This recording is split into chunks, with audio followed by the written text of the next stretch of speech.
তাহলে আল্লাহর নামের সাথে আমরা পাক করি না, পাক পাক মানে পবিত্র। তাহলে দেখেন পবিত্র এটা এমন এক গুরুত্বপূর্ণ বৈশিষ্ট্য, আল্লাহর নামের সাথে আমরা পাক শব্দটা বলি। আল্লাহ পাক, আল্লাহ নিজে পবিত্র, আল্লাহ পবিত্রতা পছন্দ করেন। সুবহানাল্লাহ। এখন বান্দার যত বৈশিষ্ট্য আছে তার মধ্যে আল্লাহ পাক রব্বুল আলামিন সবচেয়ে বেশি পছন্দ করেন যে গুণটা, সেই গুণটা হচ্ছে পবিত্রতা।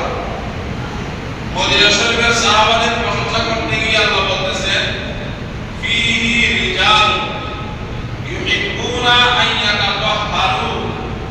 আল্লাহ বলেন ও নবী, মদিনা শরীফে আপনার উম্মত যারা আছে তাদের মধ্যে এমন কিছু উম্মত আছে আমি আল্লাহ তাদেরকে বেশি ভালোবাসি। কেন? কারণ ওরা এমন মানুষ, তারা প্রস্রাব করার পর, পায়খানা করার পরে প্রথমে গিলা দিয়ে ওরা পরিষ্কার করে, আবার পানি দিয়ে সেই নাপাকিগুলো পবিত্র করে। ফিহি রিজাল ইউহিব্বুনা আন ইয়াতাতাহহারু। আমি আল্লাহ মদিনাবাসী সাহাবায়ে কেরাম যারা এইভাবে সবসময় পবিত্র থাকে, তাদের পবিত্রতার কারণে আমি আল্লাহ তাদেরকে ভালোবাসি, যেহেতু তারা পবিত্রতাকে ভালোবাসে। বলেন সুবহানাল্লাহ। আরে দেখেন মদিনাবাসীদের গুণ বয়ান করতে গিয়ে তারা যে পাকসাম থাকে এইটাকে আল্লাহ তুলে ধরেছেন কোরআনুল কারীমে।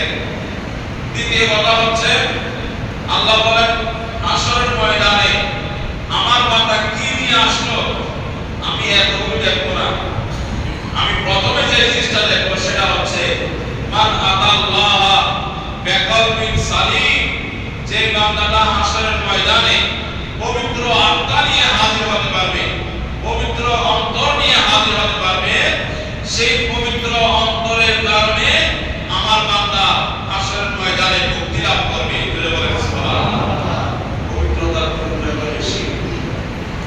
এখন আসেন কোরআনুল কারীমে আল্লাহ বলেন সূরাতুশ শামসের মধ্যে, ও আমার বান্দা, তোমাদের ভিতরে একটা নফস আছে, নফস যেটা দুনিয়া, আরাম, আয়েশ, খাওয়া দাওয়া, আমোদ ফুর্তি, ভোগ বিলাস, যৌন চর্চা, এগুলোর দিকে সবসময় আকৃষ্ট থাকে।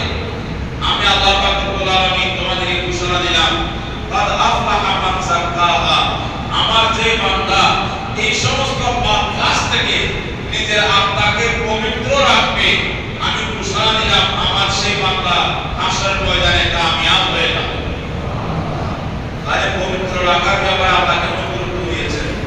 সুতরাং আমরা যে যাকাত দেই, অথচ আমরা টাকা পয়সা, মুদ্রা, গরু, ছাগল, মোট, স্বর্ণ, রূপা, এই সমস্ত জিনিসগুলো আমরা যখন আমাদের একটা বছর অতিক্রম হয়, নেশাব পরিমাণ মাল হয়, আমরা সেখান থেকে একটা অংশ গরিবদেরকে দান করি। এই যে গরিবদেরকে দান করা, আল্লাহ সেটার নাম রেখেছেন পবিত্র হওয়া। সুবহানাল্লাহ। পবিত্র হওয়া নাম রেখেছেন আল্লাহ। কত কিছু নাম রাখতে পারতেন, কিন্তু এটার নাম রেখেছেন পবিত্র হওয়া। আল্লাহ পাক রব্বুল আলামিন বলছেন আকিমুস সালাত ওয়া আতুজ যাকাত। ও আমার বান্দা, তোমরা নামাজ কায়েম করো, তোমরা যাকাত দাও, তার মানে তোমরা পবিত্র হয়ে যাও। বলেন সুবহানাল্লাহ। যে বিষয়টা বলার জন্য আমি এতগুলো ভূমিকা বললাম সেটা হচ্ছে এই যে যাকাত, এইটাকে আমার আল্লাহ নাম রেখেছেন। যাকাত শব্দের অর্থ পবিত্র। রাসূল পাক সাল্লাল্লাহু আলাইহি ওয়াসাল্লাম কি বলতেছেন, ইয়া রাসূলুল্লাহ, দুনিয়াতে কত মানুষ আছে এরা নিজেকে পবিত্র মনে করে, ইহুদি খ্রিস্টান, এরা মনে করে এরাই পবিত্র, এরাই জান্নাতি।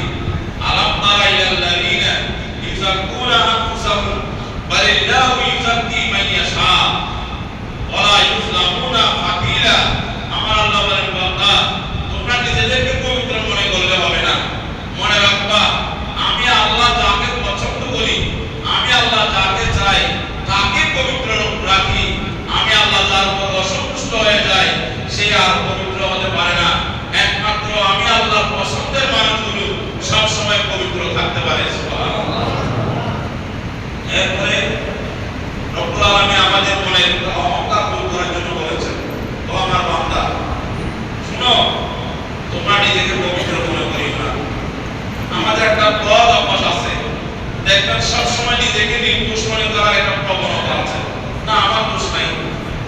গাড়িতে রাস্তায় দুইটা গাড়ি ধাক্কা লেগেছে, দেখবেন দুই গাড়িতে আবার দুজনে বলবে দুজনের কোনো দোষ নাই, বলে না এরকম, দুজনের নাই কোনো দোষ নাই। এই যে একটা প্রবণতা, অপরাধ স্বীকার করার মানসিকতা থাকে না। রব্বুল আলামিন বলছেন বান্দা ফালা তুযাক্কু আনফুসাকুম, তোমরা নিজেকে পবিত্র মনে করিও না, তোমরা নিজেকে নিষ্পাপ মনে করিও না, পবিত্র মনে করিও না, নির্দোষ মনে করিও না, বরঞ্চ আল্লাহু ওয়া হুয়া আ'লামু বিমান ইত্তাকা, বান্দা আমার তোমাদের মধ্যে কে বেশি পবিত্র, কে বেশি তাকওয়াবান এটা তোমরা জানবা না, এটা আমি আল্লাহই জানি। সুবহানাল্লাহ। তাহলে কোরআন শরীফের জায়গায় জায়গায় যাকাত শব্দটা ব্যবহার হয়েছে পবিত্র অর্থে। সেই যাকাতটা আমরা আমল করি। ইসলামের পাঁচটা স্তম্ভ আমার দয়াল নবী বলেছেন বুনিয়াল ইসলাম আলা খামস, এই ইসলামটা পাঁচটা স্তম্ভের উপর দাঁড়িয়ে আছে। একটা ঘরের যেমন পাঁচটা পিলার থাকে, একটা পিলার দুর্বল হয়ে গেলে, একটা পিলার ভেঙে গেলে যেমন ওই ঘরটা দাঁড়িয়ে থাকতে পারে না, ঘরটা দুর্বল হয়ে যায়। আমার রাসূল বলেছেন ইসলামের জন্য পাঁচটা পিলার, কোন পিলারকে তুমি ভাঙতে পারবে না, কোন পিলারকে তুমি গুরুত্বহীন বলতে পারবে না, কোন পিলারকে তুমি অবজ্ঞা করতে পারবে না। একটা পিলার না থাকলেই তোমার করতে পারো তোমার ইসলামটা দুর্বল হয়ে গেছে। বুনিয়াল ইসলাম আলা খামস, শাহাদাত লা ইলাহা ইল্লাল্লাহ ওয়া আন্না মুহাম্মাদার রাসূলুল্লাহ। ও আমার উম্মত, ইসলামের যে পাঁচটা স্তম্ভ, এক নম্বর হচ্ছে কালিমা, আল্লাহ ছাড়া কোনো মাবুদ নাই, মুহাম্মদ সাল্লাল্লাহু আলাইহি ওয়াসাল্লাম আল্লাহর রাসূল, এই কথাটা সাক্ষ্য দেওয়া ইসলামের প্রথম স্তম্ভ। দ্বিতীয় স্তম্ভ হচ্ছে ইকামুস সালাত, তৃতীয় স্তম্ভ হচ্ছে ইতাউস যাকাত, নামাজ আদায় করা দ্বিতীয় স্তম্ভ, যাকাত দেওয়া তৃতীয় স্তম্ভ, এবং আমার রাসূল বলেন ওয়াল হজ, হজ করা হচ্ছে চতুর্থ স্তম্ভ, ও সওমে রমাদান, রমজান মাসে রোজা রাখা, এটা হচ্ছে পঞ্চম স্তম্ভ। বুখারী শরীফের এই হাদিসটা হযরত আব্দুল্লাহ ইবনে ওমর থেকে বর্ণিত হয়েছে। আমার দয়াল নবী যাকাতকে ইসলামের দ্বিতীয় স্তম্ভ ঘোষণা দিয়েছেন। অতএব যে ইসলামের অনুসারী মুসলমান যাকাত দিবে না, মানে করতে হবে সেই ইসলামের দ্বিতীয় স্তম্ভটাকে ধ্বংস করে দিল। দ্বিতীয় স্তম্ভ ধ্বংস হয়ে গেলে কি আর ইসলাম থাকবে? অতএব আমাদেরকে এই যাকাতের গুরুত্বটা বোঝার জন্য আমার রাসূল যে ইসলামের পাঁচটা স্তম্ভ আমাদের সামনে তুলে ধরেছেন, এই পাঁচটা স্তম্ভের মধ্যে দ্বিতীয় স্তম্ভ যেটা যাকাত, এটা আমাদেরকে বেশি গুরুত্ব দিতে হবে। কিন্তু আফসোসের বিষয় হচ্ছে এই যাকাতটা রব্বুল আলামিন আমাদের উপর ফরজ করেছেন এই বছর সেই বছর নয়। ইসলামের একবারে শুরু থেকে আমার দয়াল নবী যখন মক্কা থেকে মদিনা শরীফে আসলেন, মদিনা শরীফে আসার পর প্রথম বছর অতিক্রম হয়ে দ্বিতীয় বছর যখন শুরু হলো, দ্বিতীয় বছর শুরু হওয়ার পর আমার আল্লাহ আয়াত নাযিল করেছেন ওয়াল মুমিনুনা ওয়াল মুমিনাত বা'দুহুম আউলিয়াউ বা'দ। আমার আল্লাহ বলেন আমার ঈমানদার বান্দারা একজন আরেকজনের ওলি, ইউকিমুনাস সালাতা ওয়া ইউতুনাস যাকাত, ওরা নামাজ কায়েম করবে এবং ওরা যাকাত দিবে। এই আয়াত নাযিল হওয়ার মধ্য দিয়ে ইসলামের এই দ্বিতীয় স্তম্ভ যাকাত দ্বিতীয় হিজরিতে মুসলমানের উপরে এটা ফরজ হয়ে গেল। কিন্তু সেই যাকাতটা ফরজ হওয়ার পরেও আমরা মুসলমানরা অনেকেই এখনো যাকাত দেওয়ার ব্যাপারে কাফের। অথচ কোরআন শরীফের বরাবর 19টা সূরায় 32টা জায়গায় আমার আল্লাহ যাকাতের কথা বলেছেন। 114 সূরার মধ্যে 19টা সূরাতে 32টা জায়গায় আমার আল্লাহ বলেছেন বান্দা যাকাত দাও, যাকাত দাও, যাকাত দাও, যাকাত দিতে হবে, যাকাত দিতে হবে। এটা 32 বার বলেছেন।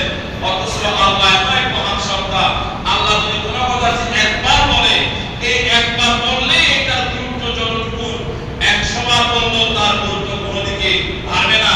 একবার বললে যতটুকু 100 বার বললেও তা, কারণ আল্লাহর প্রত্যেকটা কথার গুরুত্ব সমান। এরপরও আল্লাহ 32 বার বলেছেন। কেন?